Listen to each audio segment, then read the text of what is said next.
Welcome to Module 8 on intervention. Today we're going to be talking about the question of intervention and the right of international community to intervene in domestic affairs of states. But before we do that, we should go and revisit what we learned about the question of sovereignty. If you recall, in one of the first lectures, we talked about the question of sovereignty, or the concept of sovereignty as a key pillar of international relations, as something that is something like an ordering principle. If you again recall in that lecture, we defined sovereignty using Weber's definition as the monopoly over the legitimate use of violence over a given population in a given territory.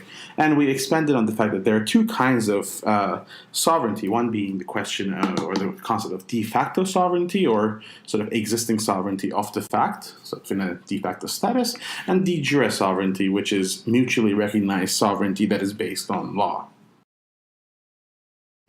As we have talked about in the earlier slides, the question of sovereignty means that other states don't intervene in other states' internal affairs.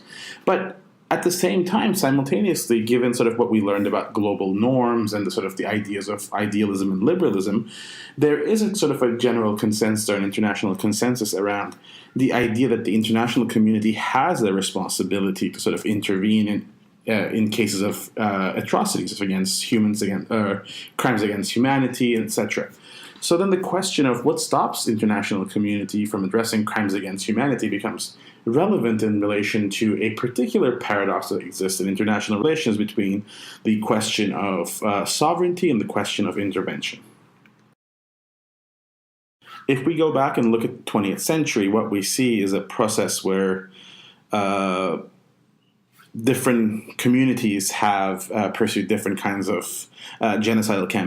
We see this with the Armenian genocide, the question of Holocaust, then sort of subsequent Rwandan genocide, and the sort of genocides that happened elsewhere in the Balkans. So if you look back at this process, what we see is the most common one where the sort of international community retroactively questions the absence of an intervention is the question of Holocaust, where we sort of consider that period and sort of retroactively think that the international community should have done something about it when they knew that the plight of the Jews that were sort of suffering from the Nazi Germany.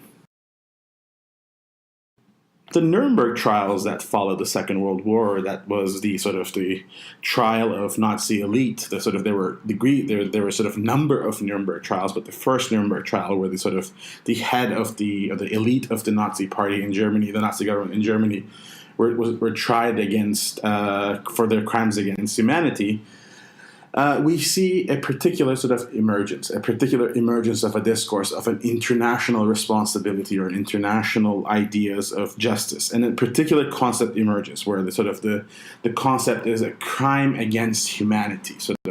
There are certain crimes that are so heinous that they are not just they cannot be tried within the national legal systems. So even though the actions were considered to be quote unquote legal inside the Nazi laws and regulations, what we see is that there are humanitarian or human principles that were undermined or destroyed as a result of the actions of these Nazi elites. So the concept of crimes against humanity that emerged out of the Nuremberg trials is an interesting one. The particular paradox here is that we have an international order that is built around the concept of sovereignty that is dependent on the concept of citizenship.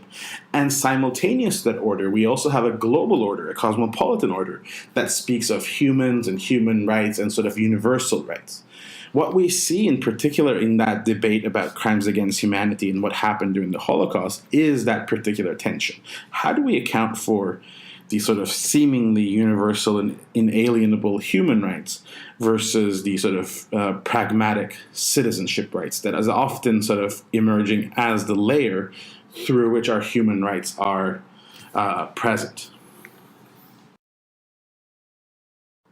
So this gentleman on the slides is a professor named Rob Walker, and he has this complex argument where he's saying that the world that we live in today is stuck between a world, or the world, or an understanding of the international as a space between sovereign states, and the globe, which is based on understanding of cosmopolitan ideals of enlightenment that privileges humans as a collective species. And he is arguing that that particular paradigm is a defining paradigm that explains the tensions that we're witnessing today between nationalism and cosmopolitanism, etc. Now, it's important to understand what we mean by a theory. As sort of a theory in the case of an international relations theory is a set of coherent ideas that are internally consistent, and they claim to have some kind of purchase on the nature of the world and how it works. So a theory tries to give meaning to actions, patterns, and events. So far in this class, theories that we've covered, we've seen that they try to explain the world that we live in, but obviously they differ greatly about the world that we live in. This is one of my favorite Calvin and Hobbes comic strips. And here it's quite important because it's quite relevant for our topic, because it shows that the sort of paradox of how do we take action, how do we know when to intervene in international relations, is similar to the sort of paradox that Calvin seems to be experiencing here. So the more we know about a situation, we become less likely to intervene because we start seeing the sort of the butterfly effect, so the unintended consequences of actions. That if we take action in one place, it might trigger other unintended consequences. And we're going to talk about what those unintended consequences might look like down the road in this module. But it is important to understand that sometimes actions that are taken with very little amount of information, and that is what enables international intervention missions. Other times when we know too much, or when we sort of start expanding on what could happen if we intervene, it becomes sort of too much of a risk factor. So if we bring a constructivist perspective, we say that IR theories allow us to make sense of the world. So let's take a moment to ask ourselves, when do states intervene in the national affairs of other states? Sometimes it's alliances that make it necessary. Sometimes the presence of a failed state, a state that can no longer govern its own territory, provides sort of security, create insecurities for neighboring countries or regional powers or even superpowers that forces them to intervene.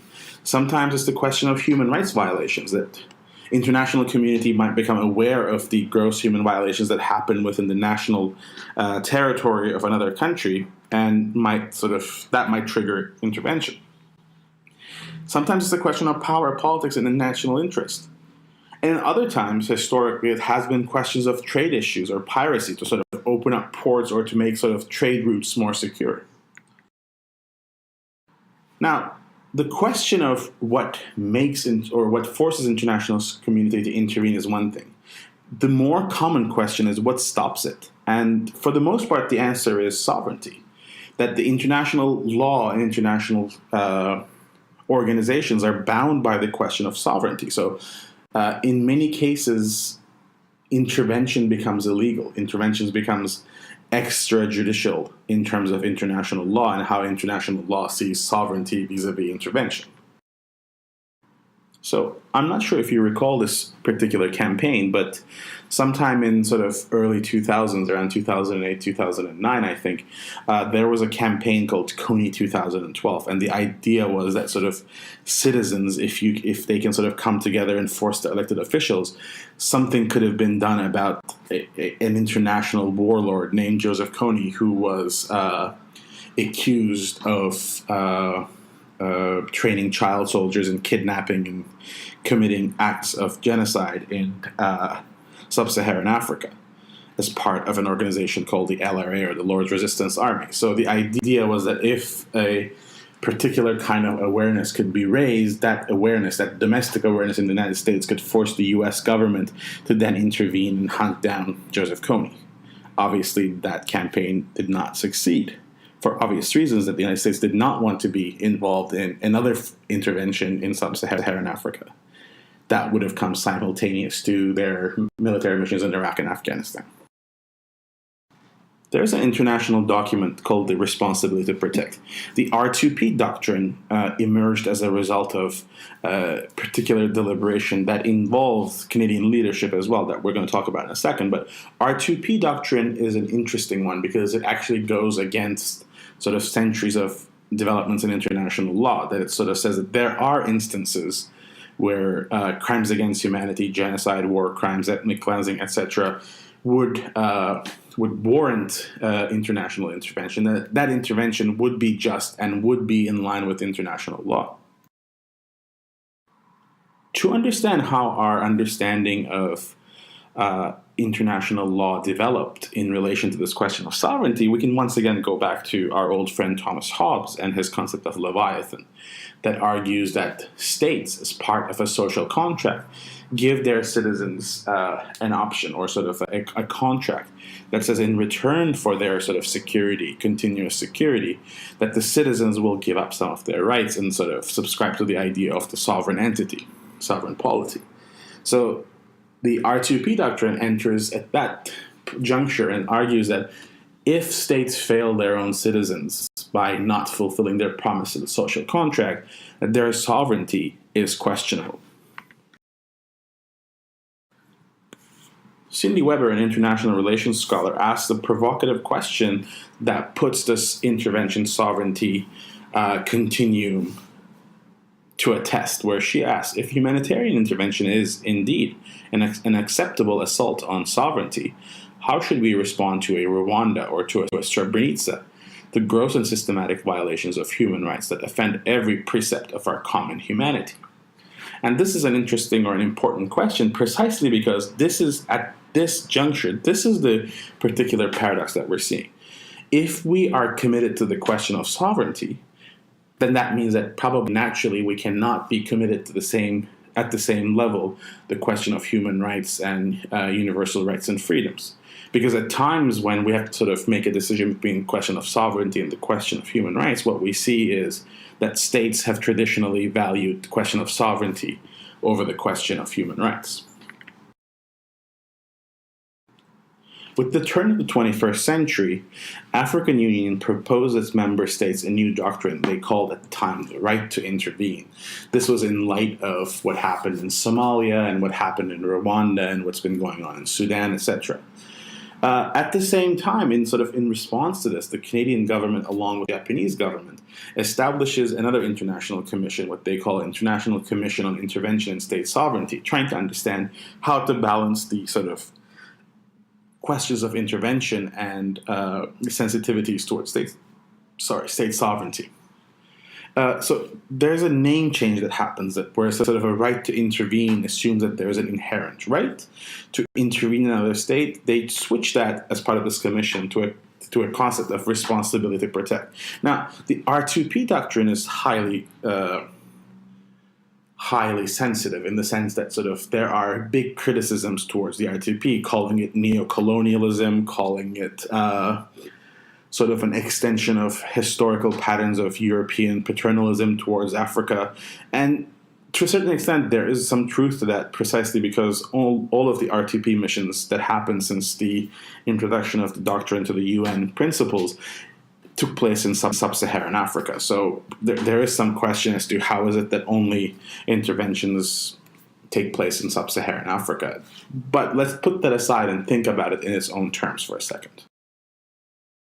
So as part of the ICISS's conclusions, the international community came to the conclusion that any form of military intervention is an exceptional and extraordinary measure, and it must meet a certain criteria before it can take place. So before any R2P mission can take place in its military format, there has to be a just cause for intervention. There has to be the right intention. Intervention must be the last resort. There needs to be proportional means. There needs to be reasonable prospects of success. And there needs to be the right authority that makes this decision within the sort of parameters of international law. To understand R2P, we must ask ourselves, or we must understand its core principles. First, R2P presents an opportunity or a duty to prevent and halt genocide and mass atrocities. It understands that responsibility first and foremost lies with the state within which these other atrocities are taking place. But the international community also has a role that cannot be blocked by the invocation of sovereignty. So in other words, the state, if they're pursuing a genocidal campaign, cannot use the cloak of sovereignty to pursue those goals. And similarly, sovereignty can no longer exclusively protect states from foreign interference, that it is a charge of responsibility where states are accountable for the welfare of their people. So in other words, the Westphalian principles that we talked about in the first and second modules are challenged as a result of the R2P. In other words, sort of the states are no longer territorial containers where they sort of have their own domestic houses in full control, and the international community sort of stays outside of that domestic box. That R2P provides an opportunity for international community to intervene in the domestic affairs of a state if they think that that state is not doing a good job with the domestic well-being of its own citizens. It is important to remember that we're still talking about a system that exists within our current understandings, our current confines of global governance. So when we're sort of saying that the states are accountable, what we're saying is that the states are accountable to, really in reality, the UN Security Council. But given the sort of the geopolitics or the structure of the UN Security Council, what we're seeing is that it's actually the states are accountable to a certain number of superpowers. So the permanent 5 members of the UN Security Council, so United States, Russia, People's Republic of China, France, and England, are the only ones that are between an intervention and a non-intervention scenario. So their vetoes go a long way. So it's not really the regional powers, the citizens, or NGOs that are responsible or sort of responsible to hold states in account. But what we're also seeing is that those actors are also influential in public opinion that could foreseeably result in intervention.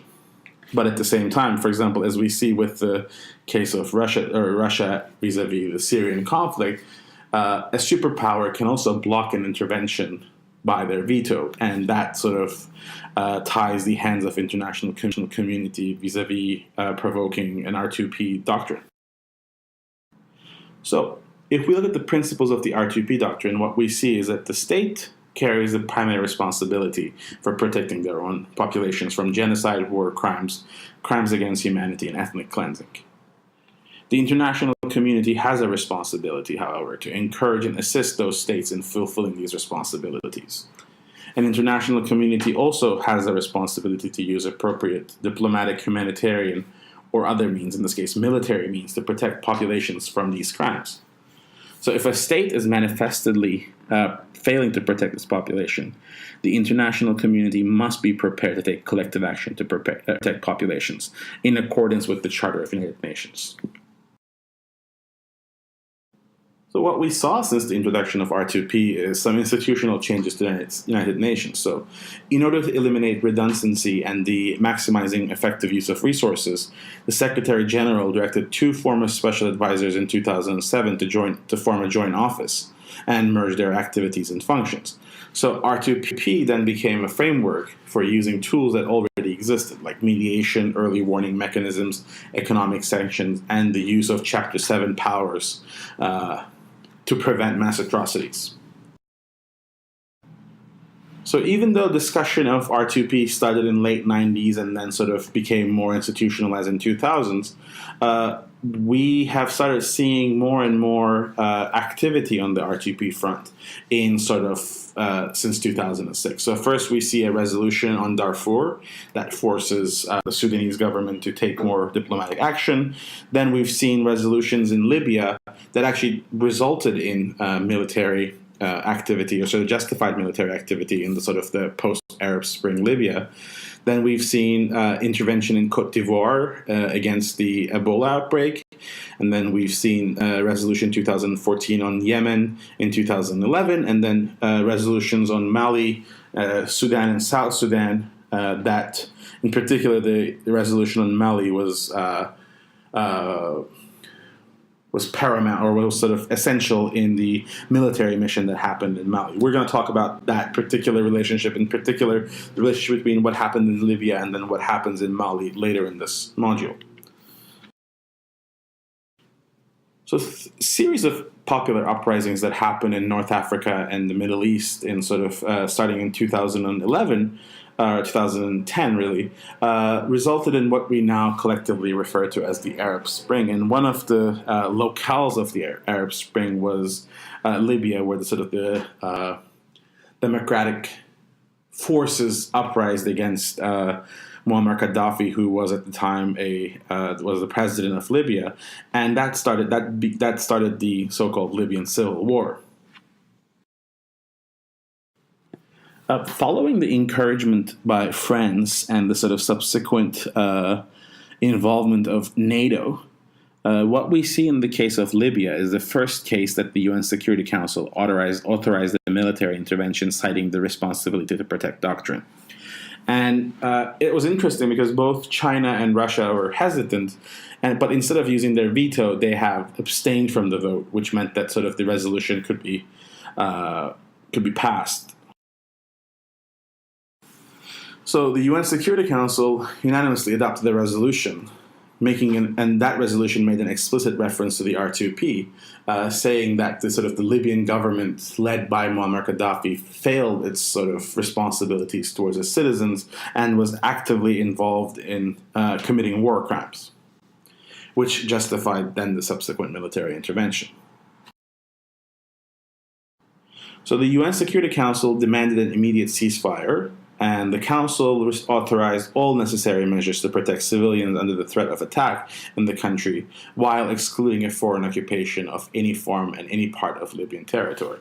So what the UN security forces through NATO did was they established a NATO blockade, meaning that sort of guns, ammunitions, and people or more troops cannot come into Libya. And at the same time, they also started an air campaign that started attacking the military and defense infrastructure of the Gaddafi government, which assisted the rebels in quickly capturing major cities and urban hubs in the country, and then eventually resulted in the capture and killing of Gaddafi. So I think this slide requires some explanation, because even though it was the UN Security Council that made the decision to get involved with Libya, it was actually NATO who physically got involved, because the UN Security Council does not have its own military. So when they pass a resolution, it is up to the countries that want to take part in that mission to take part. So NATO volunteered. And then, as I just said in the previous slide, what ended up happening was NATO's involvement meant that the NATO was very actively involved in taking apart Gaddafi's forces. So we might ask ourselves this question: Did Libya's mission? Did the Libya mission meet the R2P criteria? It obviously had just cause, in the sense that sort of what we're seeing is Gaddafi government was killing its own citizens. There was the right intentions to sort of stop the war crimes. Was the right intentions. Was it the last resort? It probably was. The question where sort of like, and the question of reasonable prospects and right authority were also there. It's the proportionality and the sort of perhaps the question of goals that was that has been challenged since the sort of the start of the military campaign.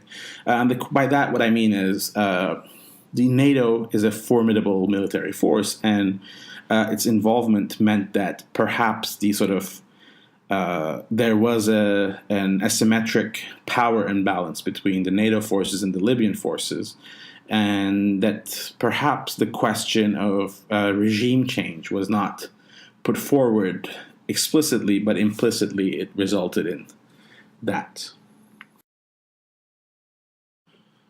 So did the UN Security Council do the right thing? Yes. Did it do the just thing?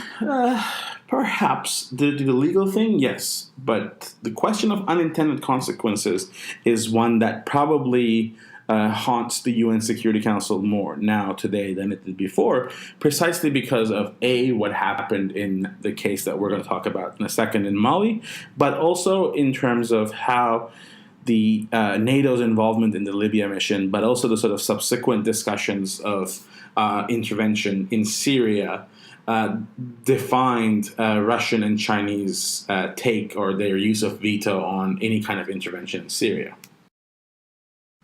So whereas the Libyan civil war sort of happens in 2011, and then Gaddafi gets killed in sort of late 2011, early 2012, what we see is also sort of an influx of weapons and military personnel, in particular, sort of mercenaries, flooding the sort of the already volatile Sahara region, in the Sahel region of the Sahara, sort of the West Africa, the coast of the Sahara Desert, in Mali, in Mauritania, etc. But in particular in Mali, what we see is a coalition of Tuaregs, the sort of local rebels, and the Islamist militia. So we'll talk about that in a second. First, let's take a second to understand what I mean when I use the word Sahel. Sahel is the part of Africa that is corresponding to the sort of coast of the Sahara Desert. Sahara Desert is this major desert that sort of covers a number of countries. So it covers the disputed territory of Western Sahara, Mauritania, Northern Mali, Niger, Chad, and Sudan. And then also sort of Algeria, Libya, and Egypt. What we see as part of the military operation in Libya and the sort of subsequent rebellions that happen in Algeria and Egypt is a destabilization of the northern part of the Sahara, which then creates a sort of a flux of military and security concerns for the whole region. So the Sahara Desert is difficult to patrol by military. It's vast. It's not sort of hospitable. So mobility in there is possible, but it's difficult for more state actors, and it's less difficult for non-state actors. So to understand what happens in Mali, we have to sort of take a step back and perhaps get a sense of a brief history of the sort of particular issues that happen in that part of Sahel, and in particular in Mali. So there are two actors here. First is the Tuareg independence movement, the MNLA, which has been active since the 60s. And whereas the Tuaregs used to fight for the Gaddafi army in Libya, after the sort of the fall of the Gaddafi regime, they sort of become unemployed, but also heavily armed and well trained. At the same time, there's also an Al-Qaeda fringe sort of Islamist network that is in the region that has been fighting with the secular governments in the region, in particular in Algeria and in Mali, since the 1990s. So the military intervention in Libya creates a power vacuum in that part of the Sahara Desert. And then at the same time, the MNLA and the Al-Qaeda in Maghreb start sort of collaborating. And the MNLA and Al-Qaeda in Maghreb alliance defeats the Malian army fairly easily and controls northern part of Mali, in particular the town of Timbuktu, the city of Timbuktu, and start moving pretty rapidly towards the capital, Bamako. So an alliance of Tuaregs and Salafists, or the sort of Al-Qaeda in Maghreb, obviously equals trouble for Mali. And if you look at the map, what you see is sort of a series of clashes between the Malian army and a progressive movement towards the south of the country, where the sort of the rebel alliance becomes pretty close to the capital of Bamako. Now, to understand the issue here, you also have to understand the colonial history of Mali, which is a French colony with a lot of French Malian dual citizens living in the region, but also in sort of Burkina Faso and Ouagadougou and Niger. There's a lot of French involvement in that part of the world. Historically, the Western forces, and in particular sort of the French forces, are not particularly concerned about MNLA. They understand that sort of there's Tuareg nationalism. They understand that it's important to Mali, but they also are not particularly concerned because it's not necessarily sort of an ideology or a movement that is threatening towards their colonial interest. But Al-Qaeda in Maghreb is securitized. It is a concern. It is sort of an established foe of Western interest in the region, but also globally. So you also have to understand that these things are happening within the grander ecology of the global war on terror and sort of the anti-Al-Qaeda coalition in the West. So following the involvement of Western and NATO forces in Libya, sort of the West took a little bit of a break from their interventions in sub-Saharan Africa or in Africa in general, but most of the world was watching what was happening in Mali. And there was originally an international, in particular an African Union force, that was scheduled to sort of go on the ground in September 2013. But Al-Qaeda and Maghreb forces started to move towards Bamako in January 2013. So that created a particular sense of urgency. So at the time, the French president was François Hollande, and he mobilized his troops already stationed in Burkina Faso and Chad in bases that sort of France had historically, and started an air and land-based counter-assault against the Al-Qaeda in Maghreb and the Tuareg forces. So if you look at this chart, what you see is where and how the sort of the logistics of the French military intervention took place. And what you see is that France was effective in moving a lot of supplies and troops on the ground fairly quickly. In fact, much more quicker than most other countries were able to, and was effectively was effective in pushing back the rebel alliance.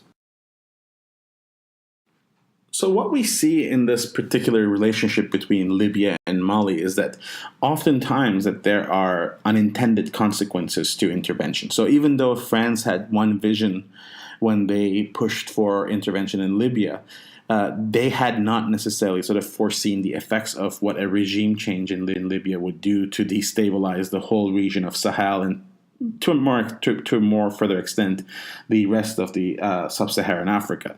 So we can take a step back and think about the whole thing of intervention versus sovereignty and argue that structuring international politics around discourses of rights and responsibilities have obvious consequences, that oftentimes interventions are costly both in terms of human costs, and also financial costs. And also interventions are susceptible to mission creeps and spillovers, so meaning that there could be one intention like stopping Libyan army from killing civilians, and that could quickly become a regime change mission.